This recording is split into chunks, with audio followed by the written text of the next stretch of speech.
Do you know the African presidents? Yes, I know all African presidents and the meaning of their names. Uganda, Yoweri Kaguta Museveni. Museveni, most unmatched statesman, economically visionary, evidently never intimidated. Nigeria, Bola Ahmed Tinubu. Bola, basically old, largely active. Tanzania, Samia Suluhu Hassan. Suluhu, seriously unmatched leader under her umbrella.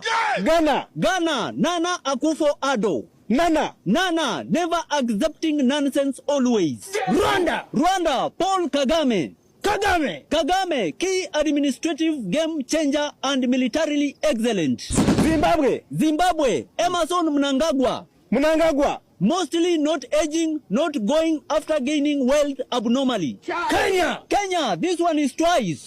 Wesley Samoei Ruto. First Samoei, so aggressive mostly on election ideas. 2 Ruto, relatively undefeated towards opposition. South Africa, Cyril Ramaphosa,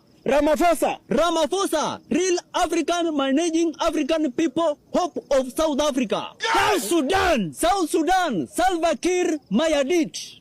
Keen in integrating rebels. Zambia, Hakainde Hichilema.